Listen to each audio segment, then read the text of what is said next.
Hello guys, welcome to our channel. आज हम बात करेंगे कि हम मैथ के पोर्शन को कैसे स्मार्टली अप्रोच करें। देखिए, मैथ के टॉपिक को अप्रोच करने के लिए सबसे पहले हमें साइकोलॉजी को समझना होगा। देखिए ना, अगर आप मैथ का पोर्शन देखते ही कह रहे हैं कि I can not do it, है ना, आप कह रहे हैं कि ये मेरे से नहीं हो पाएगा, तो आप क्या कर रहे हैं कि एक तो पोटेंशियल मार्क्स जो हैं वो खो दे रहे हैं, आपको मार्क्स तो जाएंगे। दूसरा, ये रीजनिंग में भी आपको इम्पेक्ट करेगा, ठीक है। और कुल मिला के सिलेक्शन में अगर आप ये इजी मार्क्स जो है छोड़ दे रहे हैं तो कंपटीशन को बहुत बड़ा एज मिल जाता है ना, ये नुकसान होता है। और अगर आप बेसिकली मैथ का पोर्शन को करना ही चाहते हैं ना, तो आप बस कुल मिला के ये कहिए कि आई कैन डू इट, मैं कर सकता हूँ। अगर तुम ये कह पाए ना कि मैं कर सकता हूँ, तो तुम्हें फ़ायदा ये होगा, पता चलेगा कि मैथ करना एक तो ईजी सब्जेक्ट है, बहुत ईजी सब्जेक्ट है, आप मतलब फुल मार्क्स ला सकते हो। और दूसरी बात, आपको इसमें ज़्यादा रिवीजन भी नहीं करना होगा, तो एक रिवीजन टाइम जो होता है वो भी बचता है आपका, ठीक है। इसमें आपको प्रैक्टिस लगती है, बट रिवीजन जो है वो कम करनी होती है।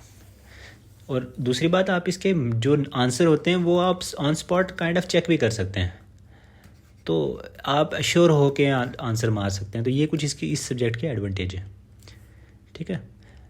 अगर हम इसको इसकी अप्रोच की बात करें कि कैसे हम इसको अप्रोच करें, तो देखिए, मैथ के पोर्शन को मैं पूरे मैथ के पोर्शन को ना मैं 4 भाग से देखता हूँ, 4 तरीके से देखता हूँ। पहला तरीका ये है कि आप क्वेश्चन को अंडरस्टैंड करिए, जो भी जिस भी ज़ुबान में लिख रखा है आप उसको समझने की कोशिश करिए कि क्या लिखा है, ठीक है। आपको क्या गिवन है, आपसे क्या पूछा है, ये चीज़ देखिए। दूसरी चीज़ ये है कि जो भी ये लिखा हुआ है इसको मैथ में कन्वर्ट कर दीजिए, इस बात को मैथ में कन्वर्ट कर दीजिए।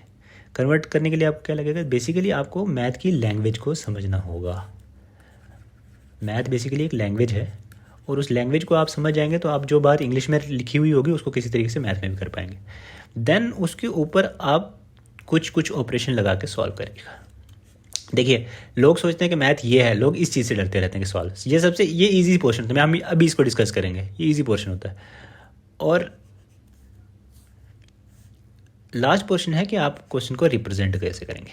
देखिए, अगर हम कंपटीशन की बात कर रहे हैं तो हम लोग रिप्रेजेंट नहीं करते हैं, हम लोग ये वाला पोर्शन जो है ये बिल्कुल काट देते हैं, है ना।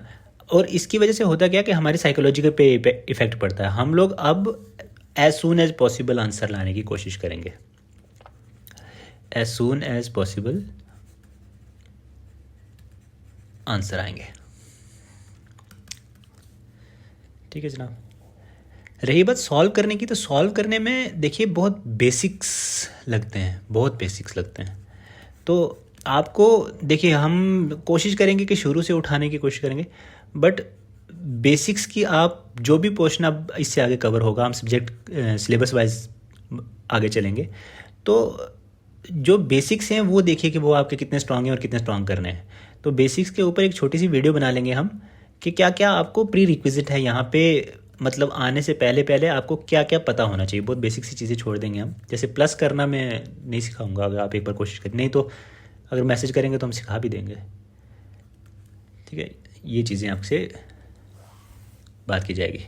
तो कुल मिला के आपको रिप्रेजेंटेशन नहीं करनी है, सॉल्विंग इजी पोर्शन होता है, और ये बस समझना है, और आपको उस ज़ुबान में लिखने का तरीका आना चाहिए कि कैसे आप मैथ की ज़ुबान में चेंज कर सकते हैं, तो आप किसी भी क्वेश्चन को कर पाएंगे। देखिए, आपको कोई भी क्वेश्चन याद करने की ज़रूरत नहीं होती मैथ में, हम लोग करना जानते हैं, ये प्रोसेस जानते हैं, तो कोई भी क्वेश्चन आता है तो उसको करने की कम से कम कोशिश करते हैं, या है ना, कर सकते हैं उसको।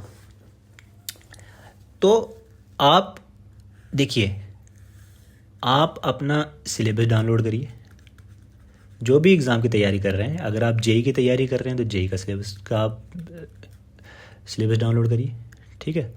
फिर आप उसको एक साइड से पकड़ लीजिए, उसमें देखिए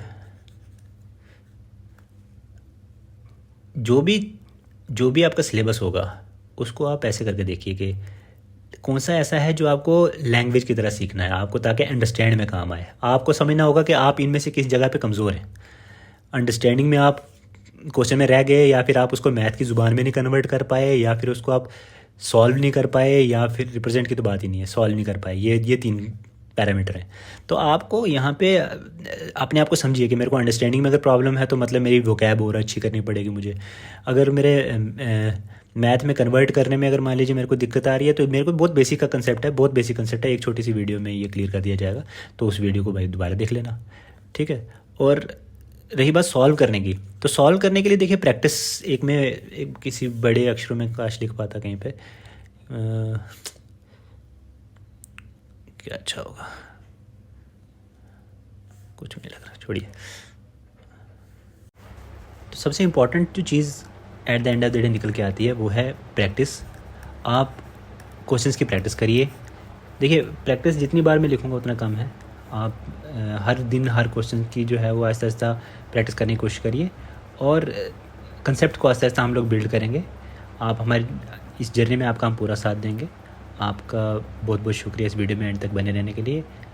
प्लीज़ सब्सक्राइब करें और अपने उन दोस्तों तक ज़रूर वीडियो पहुंचाएं जिनको मैथ में हेल्प की ज़रूरत है। धन्यवाद। तो सबसे इम्पॉर्टेंट जो चीज़